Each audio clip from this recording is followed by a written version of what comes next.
Sa pagharap sa Kamara, inamin ni Pacifico Diskaya na noong nakaraang administrasyon may nagtanggang humirit sa kanila ng kickback. Pero nagbabala si Pasig Mayor Vico Soto na mag-ingat sa mga pahayag ng mga Diskaya. May report si Marizo Mali. Nagpapalpitate po yung puso niya at saka bumagsak po yung insulin niya dahil sa nangyayari po. Dahil may sakit daw si Sara Diskaya, mag-isa ang mister niya si Pacifico na humarap sa House Infrastructure Committee. Iginiit ni Diskaya na wala silang Ghost Flood Control Project.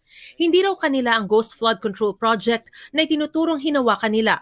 Agad nilinaw ni Pacifico ang pagdawit kina House Speaker Martin Romualdez at ako Bicol Party List Representative Zaldico. Hindi po ako nagkaroon ng anumang klaseng transaction sa kanila. Kaya nabanggit po ang mga pangalan na yun dahil yun po ang madalas na sinasabi ng mga kausap ko po ng politiko. Pero inusisa ni ML Party List Representative Laila de Lima ang pagpangalan ni Diskaya sa Senado ng mga mambabatas, taga-DPWH at iba pang opisyal na umano'y nangikback sa kanila. Paragraph 20 says, ilan sa kanila ay sina. Ilan sa kanila. So, ibig sabihin, partial lang po ito. Hindi po ito kompleto. Yes or no? Yes, Your Honor. Yun po bang mga hindi nyo pa mga pinangalanan dito? Mga miyembro pa rin ng House of Representatives? O miyembro na ng Senado? I invoke po muna may rights po. Hindi pa po ako sigurado po sa mga dokumento po ng iba pong pwedeng mabanggit. Nang di siya tigilan ni De Lima, may hiniling si Diskaya. Your Honor, kung okay lang po ba, nasa executive session ko na lang po sasabihin para sa kaligtasan din po ng pamilya po. Do I take it na gusto mo pa rin magbanggit ng mga pangalan? Hindi po, Your Honor. Yes po. Wala na kayong idadagdag o babaguhin dito? Kasi hindi ko po maintindihan yun. Wala na po. Nakakapagtaka na malaki kayong kontratista sa panahon ng gobyerno ni President Noynoy Aquino, isa sa pinakamalaking kontratista sa panahon ni Pangulong Duterte, isa sa mga pinakamalaking kontratista, actually pinakamalaking flood control. Pag pinagsama-sama po lahat ng kumpanya ninyo, sa ilalim po ng gobyernong ito, pero walang kahit isang senador, walang ledger kayong hawak sa listahan. Bago 2022. Wala hong naniniwala siya. Sina Iloilo 1st District Representative Janet Garin at Batangas 2nd District Representative Jervy Luistro sinilip ang paglago ng kita ng mga Diskaya mula 2017 hanggang 2022 nang mag-umpisang tumaas ito sa bilyong piso. In 2022, umakyat ang revenue from construction from government ng Diskaya Group to 20.524 billion.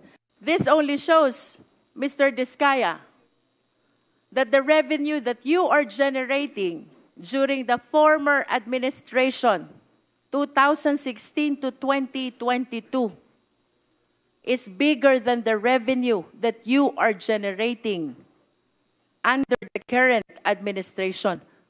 How can you explain this? Wala naman pong nanghihingi sa amin. Ang nakalista lang po dito ay during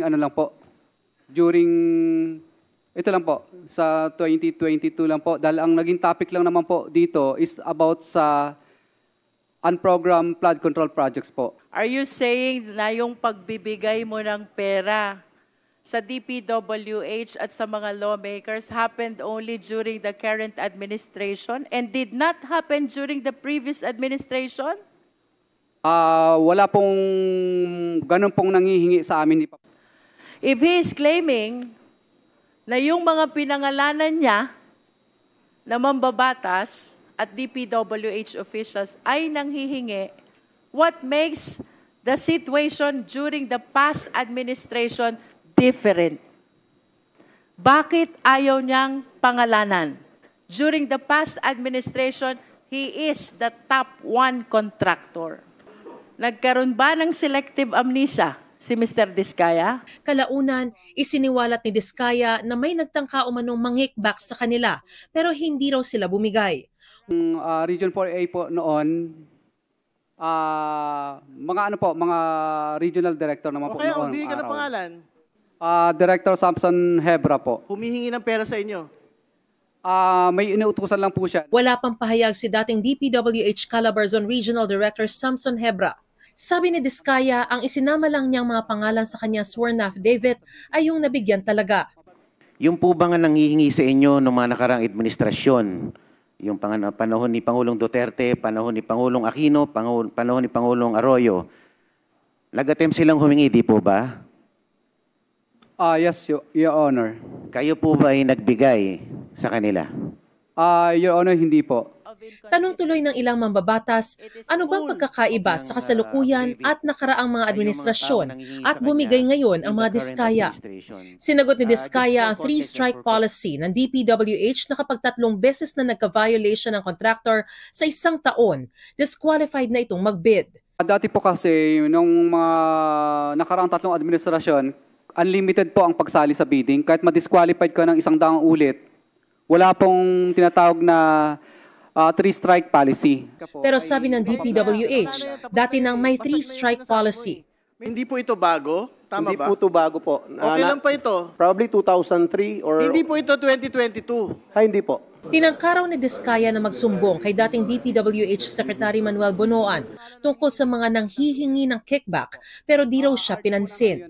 Ilang beses po ako nagpadyaryo at nagsusumbong pa po ako kay Secretary Bonoan. Pero mapapansin niyo po sa open letter ko doon na parang hindi po pinapansin ni Secretary Bonoan yung dyaryo ko kasi tabloid lang ang dating. Sinusubukan pang makuna ng reaksyon dito si Bonoan. Nasa pagdinig din si Pasig City Mayor Vico Soto na tinalo si Sara Diskaya sa eleksyon nitong Mayo. Aniya, dapat mag-ingat sa mga sasabihin ng mga Diskaya.